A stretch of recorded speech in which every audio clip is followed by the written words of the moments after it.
everyone. I'm attorney Donna DiMaggio-Berger, and this is Take It to the Board, where we speak condo and HOA.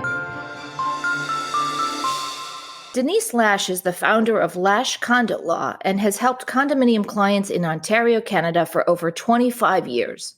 Among more than a dozen other credentials, she's been the president of CAI Canada, the vice president of the Canadian Condominium Institute, and a director of Resilient Communities. She has appeared as a condominium expert in print, radio, and television. I've been extremely fortunate to get to know Denise during the pandemic when we appeared on several associate webinars together. Denise, welcome to Take It to the Board. Hey, thank you, Donna. It's a pleasure to be here. I am so excited to have you on. You are the first international guest on Take It to the Board because you are speaking to me from your home in Ontario, Canada. You know, it's funny that you mentioned that because I am a U.S. citizen and a Canadian. I was born in Long Island, New York. I did not know that. Yes, I've been living and practicing law as a condominium lawyer in Toronto for many, many years. So all those 25 years I've been in Canada. Well, I didn't live far. I grew up in Chicago, so I had friends in Toronto. I often say that I fell into the area of community association law when I had my first child. I changed law firms. I had been working in downtown Miami in a boutique banking law firm, and I wanted to stay a little closer to home after I had my son. And so I sort of fell into community association law. It certainly wasn't an area of law that I had thought about in law school. I don't know how many law students actually think about becoming a community association attorney. But I did, and it's basically been my life's work. So my first question to you is, how did you get on this path of representing community associations? That's a great question. And I've been asked before, and I think you mentioned something which is really important for anyone listening to this, law students or anyone thinking of going into law school, to even be aware of this area of practice. So, I went to law school just like you. We didn't learn anything about condominium law. It was all about real estate. And as you know, Donna, acting for condominium associations, homeowner associations has nothing to really do with real estate law, although sometimes it touches on it. I was actually a real estate conveyancer. I used to do title searches. And then I went to law school and went back to the firm that I was a conveyancer for because they wanted me back there as an articling student. And they did practice condominium law for developers. And so I started learning about how to create those condominium documents. What ended up happening is sort of a long story, but the developer who was the client asked me to join him as in-house counsel. So I was working for a condominium developer's in-house legal counsel. Then, after doing that for a couple of years, I decided I wanted to start my own law firm and have them as my main client. And when I did that, I had reached out to other lawyers in other condominium practice groups. And that's when I met a lawyer who did development work, but also condo association work.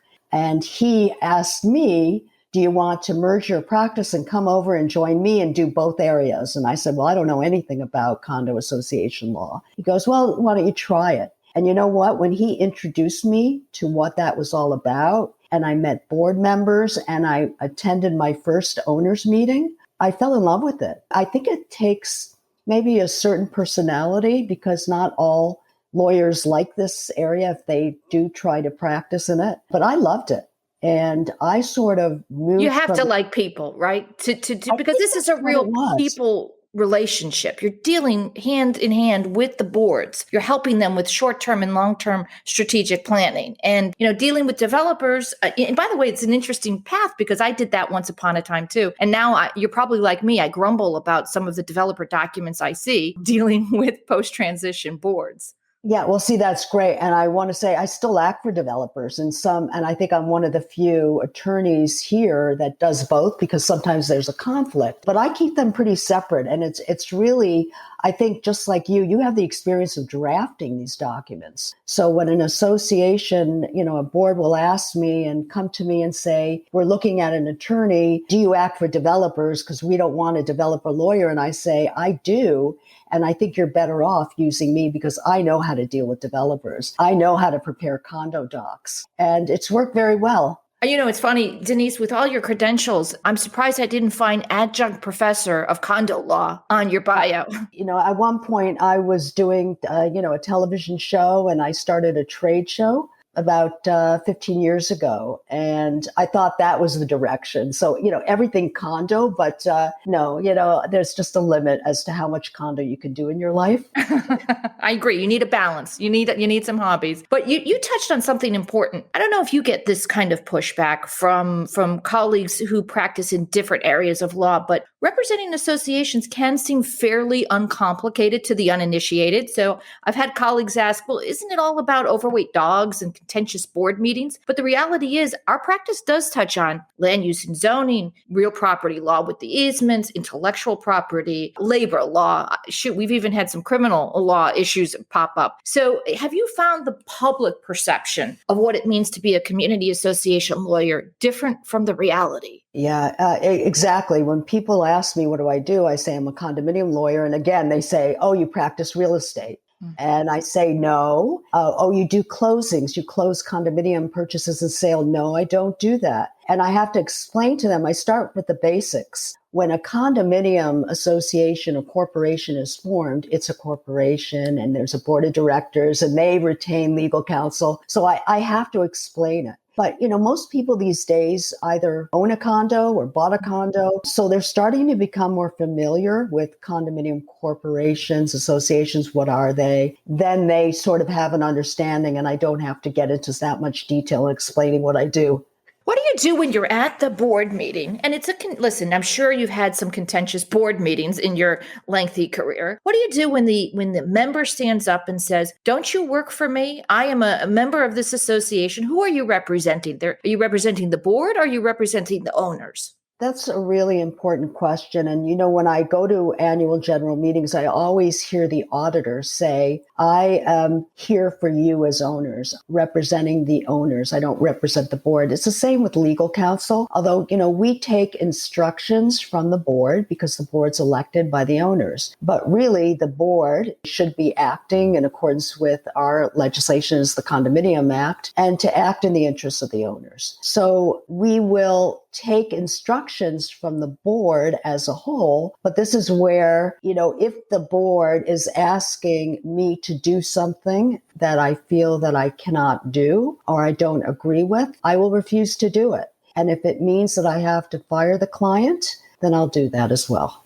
But that comes from experience. So my experience is that younger attorneys who don't yet know when they're being, for lack of a better word, played by a particular board member with a specific agenda may head down a path thinking that the instruction they've been given is something that the entire board wants, only to learn later that this is really just an issue for that particular board member, usually the president. But like you, I think the more time we've spent representing associations, we can really spot that quickly and say, I need to hear from the whole board that this is the direction you want to go in. Yeah, and that's something that we've gotten better at as a group at our firm. When we're retained, we make sure that we get a board resolution. When a director calls us, we don't take the call unless we had a specific resolution that authorizes the president of the board to call us. Because what's happened? We've gotten caught where different directors are calling us.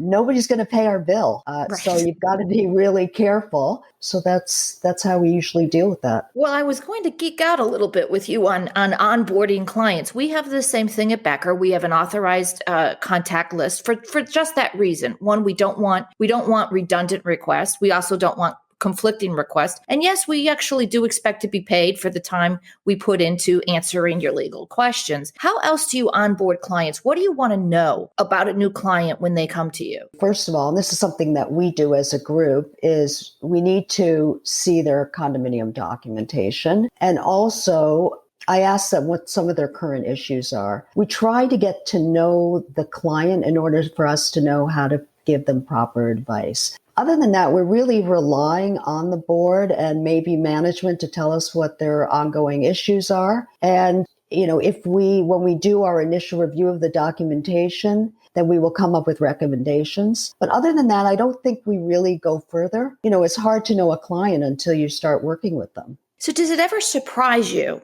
that the things that the clients don't tell you? For example, We just started about a year and a half ago using a new client survey. And I started thinking about all the things that my clients didn't tell me until after they happened. Okay. Dispute, they turned down somebody. One big one that I had put in a year and a half ago was, is there new construction going up next door? Can't tell you how many clients would not think to even mention that issue to counsel. We ask, are you currently in a dispute with a vendor? Are you looking to take out a line of credit or a loan? Are you looking to amend your documents? Does it surprise you sometimes the important things that clients don't actually pick up the phone or send you an email about? You've raised an important point, but also I like what you do. I think I may start doing that survey. I'll send you the template. Yeah, you just have to be more proactive. Sometimes the clients come to us after they've signed the agreements. And at that point, they say, oh, here's the agreement. Can you just review it? And I say, well, you signed it already. Well, just let us know if there's anything in there of concern. Well, it's too late. It's almost like saying, tell us how bad of a deal we made. I also find that unusual for a client to say, review it after the fact, because it's almost like if we have to tell you very bad news, you made a very bad deal, you've already signed it.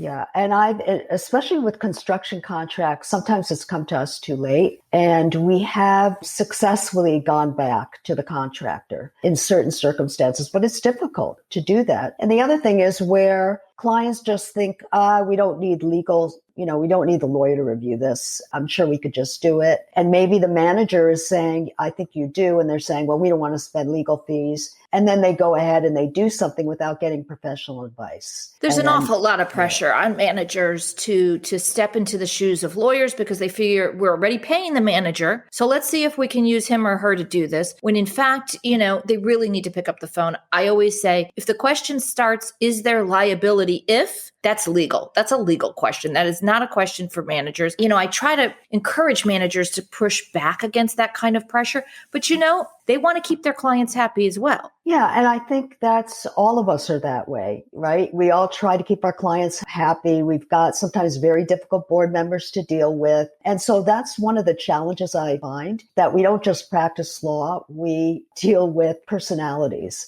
And it takes a certain person to be able to deal with other people. And it's not for everyone, but, it can be challenging and it can be rewarding at the same time. There's a lot of education that goes into this. And, listen, people volunteer, they get on the board. A lot of them want to do a good job, but nobody really sits them down and says, here's the role, here's what's been done. There's very little of, in terms of onboarding directors from other directors saying, welcome to the board. And here's what we're doing. Here's what we've done. Here's where we're headed. And here's what your specific role is. I know at your firm, Denise, you do a lot of education. Now in Florida, our board members have to be certified to serve on a community association board. And they do that one of two ways. They either have to sign a statutory statement that says that they have read, understand, and agree to uphold the governing documents, or they've attended a state certified education class. Like we taught before the pandemic, we taught 300 of those classes statewide. We moved them onto an online platform during the pandemic. So my first question is to you with regard to education. Do board members in Ontario or anywhere in Canada have to be certified? Well, I can only speak to Ontario. In 2017, there were some amendments to our legislation, the Condominium Act, and established the Condominium Authority of Ontario, which looks after our public registry of all our condominium corporations, but also directors' education. So for the first time, 2017, we now have mandatory directors courses, and it is an online 21 module. And, I did it. Anyone can take it. It took me about an hour and a half to do the 21 modules, but I'm sure if you don't know the Condominium Act, it'll take you longer. And it's required. If you don't take it within 6 months of your election onto the board, then you're automatically disqualified. And the Condominium Authority keeps tabs on that. And so they will have a record that the director is disqualified. So it's something that's new. I just recently wrote a blog post, I think it was last week, on this. I don't think that's enough. And I think most of us would agree that being on the board and directors that have really limited experience sometimes shouldn't be making the decisions that they do. And I'm all for getting third parties and paying those third parties to act as directors and run the condominium corporation as a corporation. If we are going to have directors do this, the 21 modules is a good start, but I think we need a lot more.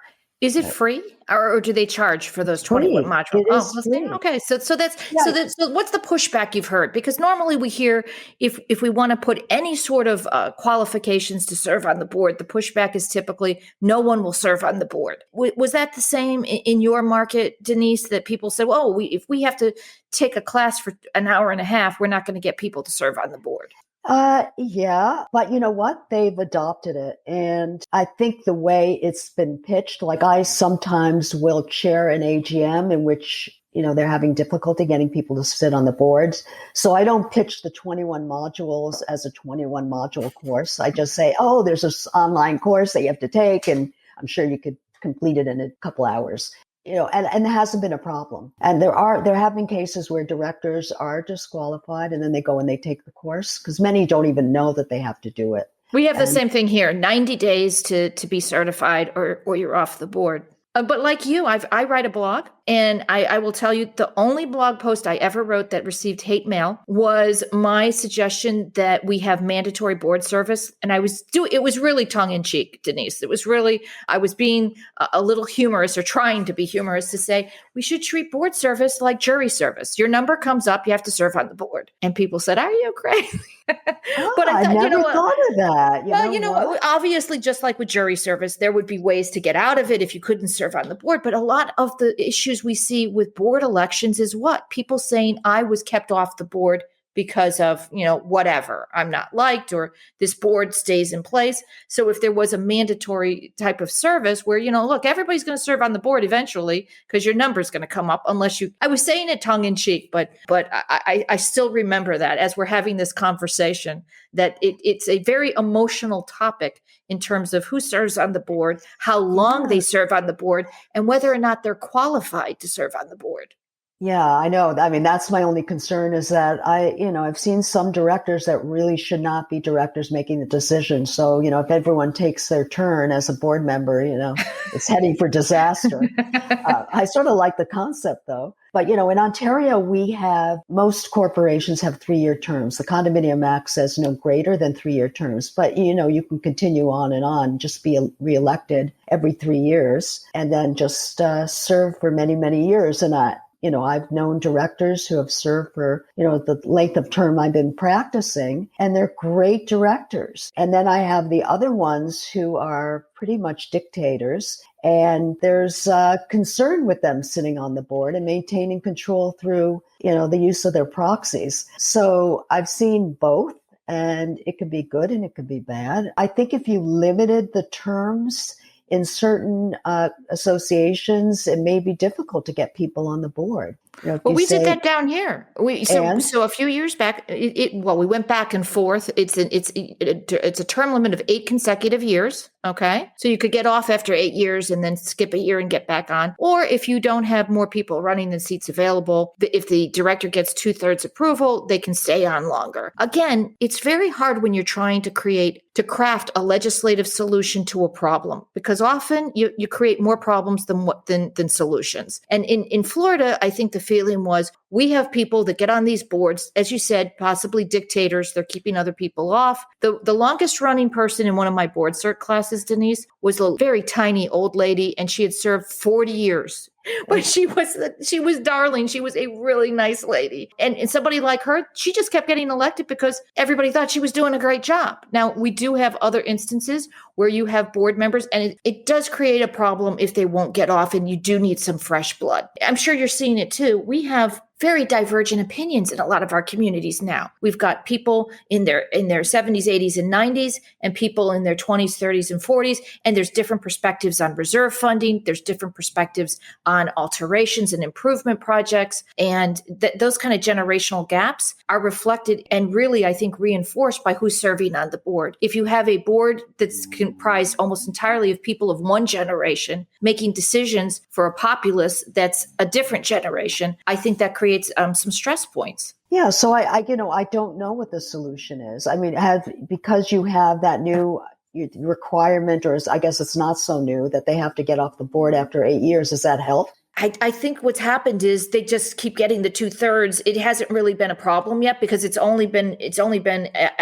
went back and forth, but we just had legislation last year that confirmed that it's only in effect going forward as of 2018. So we haven't really hit that 8-year mark yet. Well, I guess it remains to be seen if it's going to hurt or help. I think it's probably going to have little impact. I mean, the whole nature of being on a board and the personalities and having a dysfunctional board, those are, from a legal perspective, really difficult. They've been very challenging for me and the rest of our team. When you have a great board that can work together, where they're making wise decisions, you've got a healthy community. But then, when things start going sideways, where you're getting these board members that just can't make a decision, you've got a split board, the community just goes down from there. With all your experience, what do you think the number one mistake is that most boards make? Sometimes I'm dealing with a board where they have no involvement whatsoever, and they leave everything to the manager.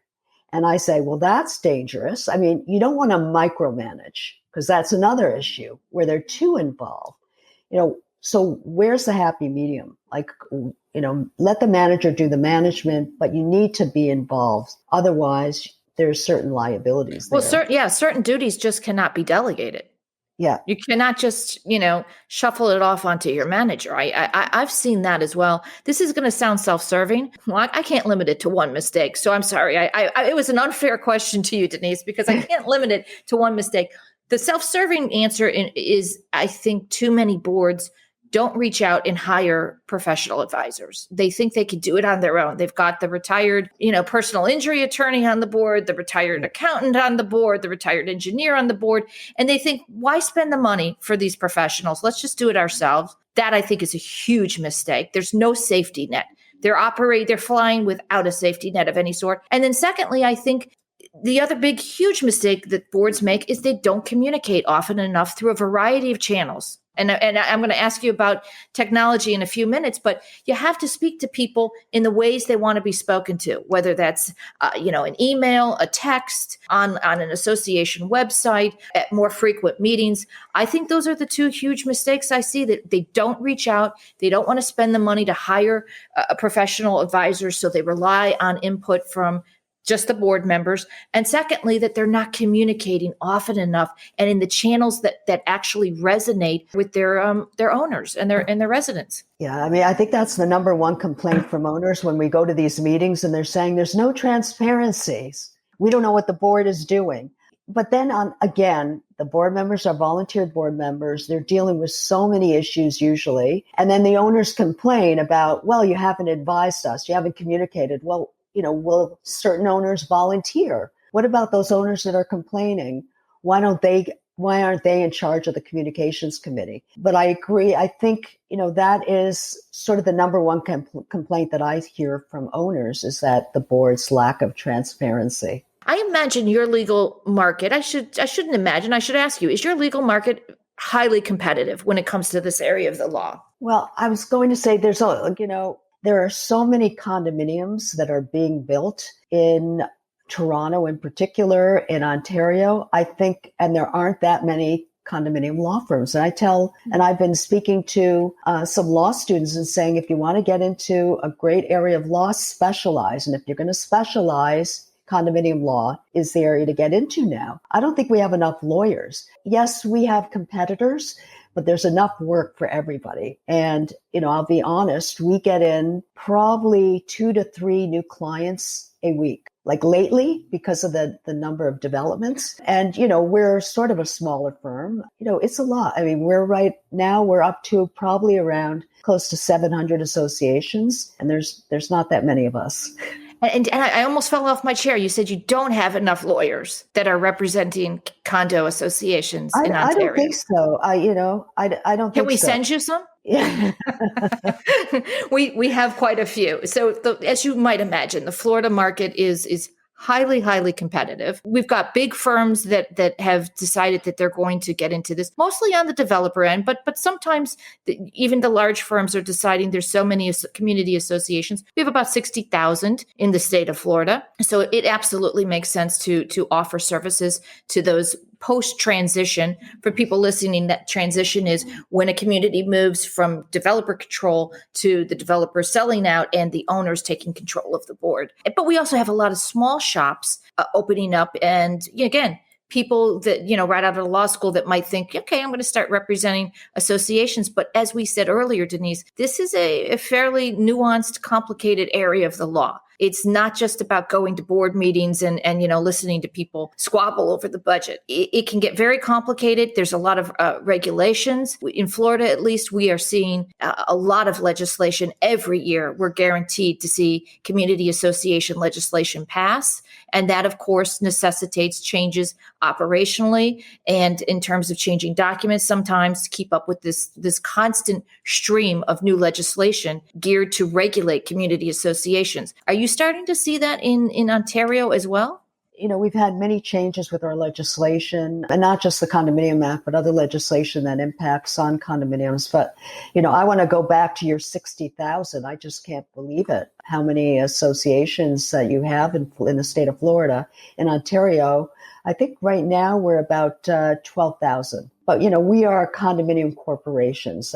We don't have homeowner associations here and those gated communities like you have in the state of Florida. So it's a little bit different. Yeah, most of the new housing that's going up around the United States is inside a mandatory community association, either a condo or homeowners associations. We're not finding a lot of new developments that are outside that framework. So, we have some co-ownerships and some co-ops, which are, the share structure. But other than that, it's mostly condominium corporations in Ontario. So I want to circle back to what you said a little while ago. So many lawyers and law firms are focused on bringing in new clients. Of course, that makes sense. We're in the business of providing legal representation, and you want to offer those services to as many clients as possible. But there are times when you need to say goodbye to a client. So what is your philosophy on disengaging a client?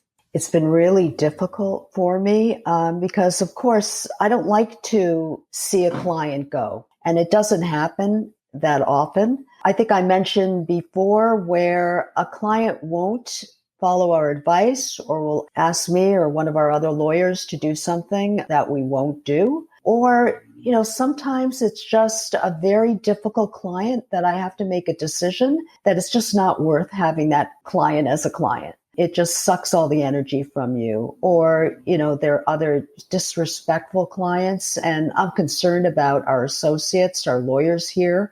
Having our lawyers here long-term really means a lot to me and, the growth of our firm. So we're not going to take that abuse either. It doesn't happen that often. I think, maybe twice that I've had to terminate a client. Well, listen, it is tough because you work hard to bring in clients. And as we said at the outset, this is a personal relationship. We spend a lot of time talking to these board members. We work through so many of their issues. Particularly a client that you get post-transition and may represent for years and years, you see them through a lot of different challenges, and it's a really personal thing. But I agree, abusive communications towards your staff, not communicating well, perhaps operating outside the framework of the statutory regulations. All of those are troubling. I have not personally disengaged that many clients. I will tell you, I did disengage 2 that I wound up taking back because they said, you know what, you were right. And there was a lot of dysfunction on the board. And, I always leave the door open. But at that point, we just couldn't work productively because they weren't working productively. And they cleaned up their act. And I'm happy to say those are pretty healthy communities right now. Yeah, it's funny you mention that. I just remembered, what's happening because I've been practicing for so many years. There are clients that I represented 20 years ago. And some of them I really had a great relationship with, but the boards were removed. And sometimes when the boards are removed, they terminate legal counsel. And so we left at that time because it was a whole new board, new legal counsel. And now they're come back after all these years saying, we want you back. We heard that you used to represent us, 20 years ago. It's really a strange feeling, but it's rewarding in a way. Yeah, it's a nice feeling, isn't it? Yeah, they're all coming back. They can't get over you. Yeah, it took them, 15, 20 years, but they soon realized. The error of their ways. Yeah. So Denise, we met during the pandemic. Early on, Associate brought us together with Sandra Gottlieb in LA, who's fantastic. And we did a couple webinars together, and I was so impressed with you. And that's why I was so happy to have you on the podcast. You were unique in terms of your situation because you had experienced SARS, the SARS outbreak back in, I think it was 2003, correct? So you'd had a little brush with this kind of an issue. Did that help at all in coping with COVID-19? And how are your communities doing now? You know what?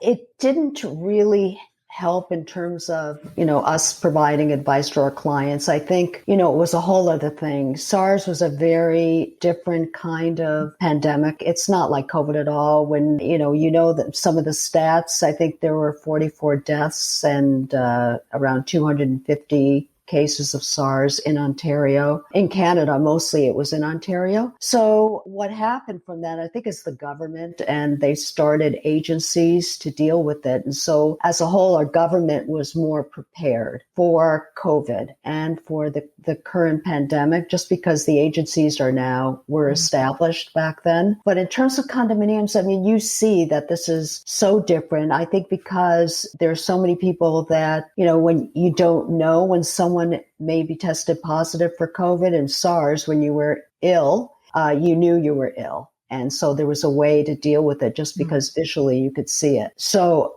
totally different thing. Were we better prepared than, the state of Florida? No way. We are following what you're doing there and taking that back and recommending certain steps be taken. All the privacy issues, safety protocols and following public health guidelines. This is all new. So it didn't really help us.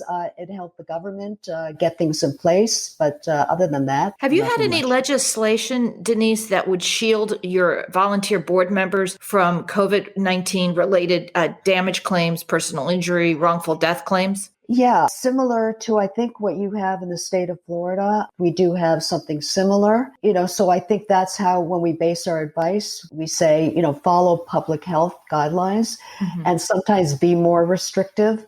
Right.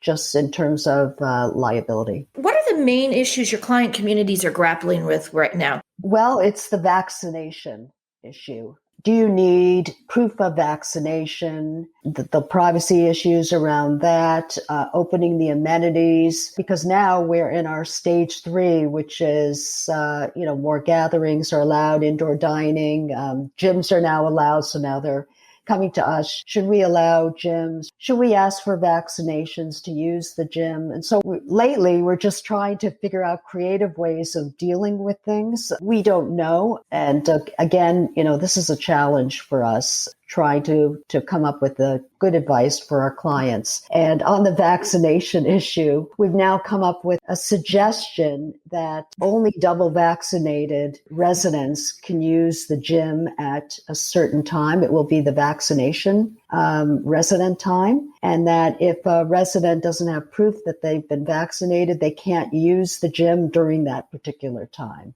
Yeah, so these are the things. Have you been doing something like that? Yeah. Not forcing the issue, but certainly giving certain liberties, again, in accordance with public health guidance, that fully vaccinated people can go mask-free indoors if they want to provide proof of full vaccination. So not requiring it, just a different set of rules, basically, if you want to provide that proof or if you're not willing to. Yeah. So I think the main questions now are COVID related. And then the other thing is all the issues around meetings, virtual meetings. And we're spending a lot of time, I used to be asked to chair AGMs during our busy time, maybe once, twice a week at most. And there are a couple of lawyers that could handle that. Now with these virtual meetings, we have all of our lawyers doing virtual meetings almost every single night. We've never done so many, and we're chairing them because our clients don't feel comfortable chairing a virtual meeting. And that's one of the reasons I started a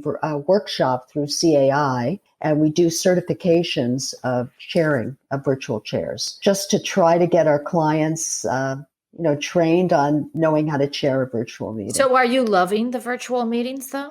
You don't have to drive. Okay, Donna, I'm loving it because, well, you know what? I don't know when you had started or when. I know you have your BP ballot, or is it called It's BP ballot? It's Becker Becker ballot ballot. now. So I think Yeah. it was many years ago Yeah. called and so our legislation in 2017 was amended to allow electronic voting. And in 2017, I noticed that in the legislation and nobody else picked up on it in Ontario. And so I actually went and researched and looked at what you had done. And the state of Florida then brought electronic voting to Ontario. This is before the pandemic, and was trying to promote it and telling clients and the industry, here's a new way of voting. Let's get away from these proxies that we're dealing with. You know, there's a lot of litigation that we've had on proxy fraud. And so I thought it was great. Electronic voting seems to work well in the state of Florida and other US states and Texas and Arizona. And so it was a real challenge. A lot of condo attorneys said that they thought advanced voting was illegal. The whole concept of virtual meetings, they thought shouldn't be permitted. And then we have the pandemic. But I was going to say that was prescient of you because, the people who had the online voting already in place when the pandemic hit, it was seamless for them. Of course, you have to also give out the paper voting materials to people who do not opt in for online voting. But for my communities that didn't have online voting, they did the virtual meeting, but they were still, this is in the early days when there were so many concerns about transmission on surfaces. So they had the face shields, the gloves. It was, it was like they were dealing with medical waste almost with these paper ballots and proxies. I know. So it's been amazing. And that's when I partnered with some tech guys and launched Condo Voter and doing the virtual meetings and the electronic voting. And it's been a real learning experience for a lot of, for directors and for managers, but the managers are loving it. Because think about, no more in-person registration. Dealing with proxies is a bit of a challenge. I think that because this is all new, nobody is really sure how do you deal with paper proxies in a virtual meeting. And so there's been different service providers doing it different ways. I am trying to form a movement called the abolition of the proxies. So the abolition movement of proxies.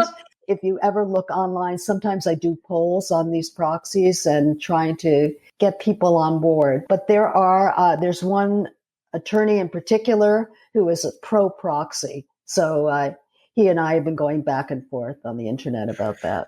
Well, if you're like what our problems are, we have a lot of units and properties that are owned by business entities, LLCs, for example. And so if we're dealing with the paper voting materials, a proxy, in Florida, our election materials are anonymous. I don't know if that's the same in Ontario, but it's anonymous. We cannot know who's voting for whom in the election.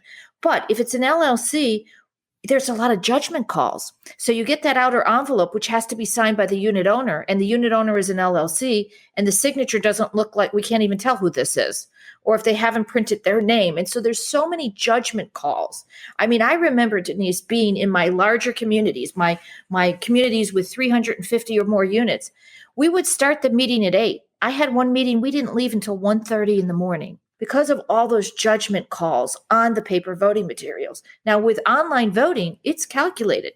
But you mentioned that some people are pushing back. Now, let me guess. Is it because they think it's vulnerable to fraud somehow on the online vote? That's been one. But I think what they're saying is the older population, and I don't agree with that, but the older population, they're used to paper proxies and they can't do online. Well, Condo Voter, because of that, they're doing telephone voting. So actually you could vote by telephone and it automatically goes into the electronic voting system. Oh, that's interesting. Yeah, although I would say if you can do Facebook to look at your grandkids, you can do online voting. If you've got the right platform, it's that easy. I know, but there's still that pushback. I've heard all those arguments and then, they say, well, I want somebody else to attend the meeting. So I'm saying, okay, attend virtually. Well, I guess you could pass the link on to somebody else. You could register yourself. Like the whole argument for why we need a proxy just doesn't make sense to me. I think owner direct voting is the way to go. And the proxy, and and you even talk about the paper, think about all the costs to condominiums that have had to pay for their attorneys for these longer meetings or the registration process just to determine the validity of the documentation. Yeah, in my opinion, the paper proxy is more vulnerable to potential fraud and abuse than an online vote. Because again, unless you have a handwriting analyst on staff, you could conceivably forge somebody else's signature. So in my opinion, or proxies can go, ballots, for instance, can go missing. And if you use a ballot box and it's coming in, ballots can go missing because again, in Florida, they're anonymous. And I think you indicated that's the same for Ontario in terms of your elections. Yeah. So now we're looking at hybrid meetings because owners are now want to go in person. And some people like the in-person. It's a sense of community. And so we're looking at developing ways like a polling station where instead of the paper ballot, you come into your meeting and you go over to the station. You can vote on an iPad. So I love that idea. I love that idea. Do away with paper, right? So sit in the meeting, take out your phone or your smartphone or your iPad, cast your vote right there. Right. And if you can't, because you don't have one, then you could have a polling station or management can have something at the front. So we're looking at developing that through the hybrid meeting. And then also, we've gotten such great participation from off-site owners that you never had their participation before. Keeping that and having the virtual component as well as the in-person, hopefully you could develop something that's so, that's more cost effective because you don't want to do two meetings, right? Right. Oh, absolutely not. So what other technologies are you exploring? It sounds like you are the person who brought online voting to Ontario, Canada. Yeah, we're just looking at all kinds of things. So in Ontario, we have these in our legislation. The reason that I'm so passionate about getting rid of the proxy is we have a mandated proxy form that's 6 pages long. And that was developed in 2017 and it went through other changes because it became so complicated. But even the changed proxy form is even more complicated. And there's actually a guide to completing a proxy. I mean, there's something wrong if you need a guide to be able to complete a vote. So what we find is a lot of the proxies that are completed are invalid anyway. So that's why it just doesn't make sense. So in terms of technology, now that most people are liking the virtual way, but want the option of coming in, we're looking at registration being more automated. So, you know how managers usually sit at the front and check off and no more. It's going to be online. So integrate with the virtual online attendance and the in-person attendance. I'm learning from you. I'm going to take some of these tips and use them down here too. I love it. Well, yeah. So we should talk because there's we have a lot of ideas that we're developing. Well, listen, in Florida, one of our big issues is obviously our 6-month hurricane season. So we're trying to figure out how can we utilize technology, whether it's group text, to when there's a warning, communications about evacuating the building if a storm's approaching, group communications on when it's safe to come back into the community after the storm has passed. So given our geographic vulnerability here in Florida, we're trying to think of other ways we can use technology to contend with our hurricane season down here. So I'll keep you posted. You don't have hurricanes in Ontario, but you've got other stuff. No. Given the changing weather patterns that we're seeing, I think figuring out how to use technology in terms of these weather events and these the wildfires, the earthquakes, the hurricanes, the tornadoes. How can we use technology where we can get word out to people immediately to keep them safe? I think it's something we're going to have to brainstorm on.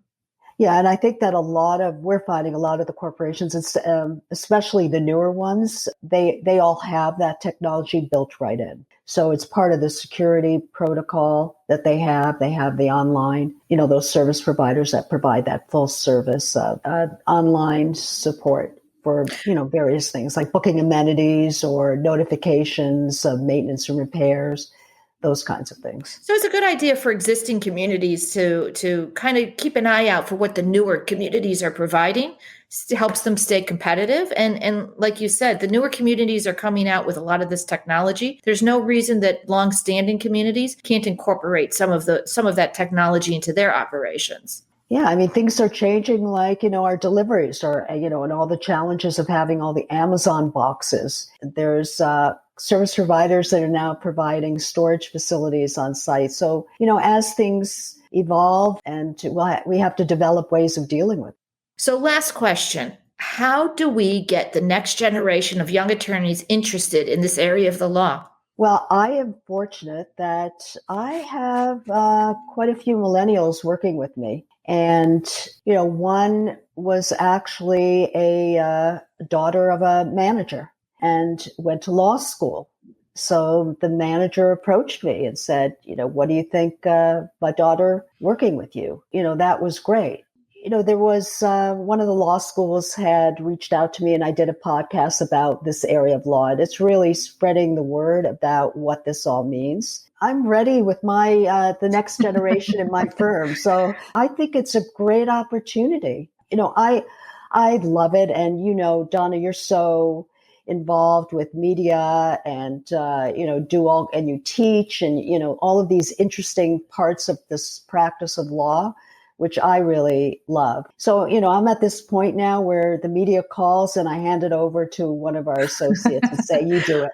Well, that's great. And listen, this particular area of law is recession proof for the most part when you think about it. So unlike other areas, back in 2006 through 2008, they got hit hard. Those areas of the law, particularly the real estate development, which went down. But associations, they exist in good times or bad times. They're still going to exist. Their focus will change, but they still need legal help. So in many ways, I think this area of law is a very rewarding area of law. I also think it's a very safe area of law in terms of having a consistent need and consistent client need out there. I agree. And you really hit the nail on the head, which is recession proof. And that's something that I think my mentor said to me many years ago, 25 years ago. He said, that's what's great about this. When I was doing both development and condo association law, he said, that's, condo association is recession proof. Well, Denise, as always, it's been a pleasure speaking to you. Thank you for taking the time to share your wisdom and insight with our listeners. And I hope I can get you back on the show sometime. Oh, Donna, it was a real pleasure, and I'll continue to follow you and what you've been doing for your community. Thanks for joining us today. Don't forget to follow us on your favorite podcast platform. Leave a review so more people can take it to the board, and visit takeittotheboard.com for more information.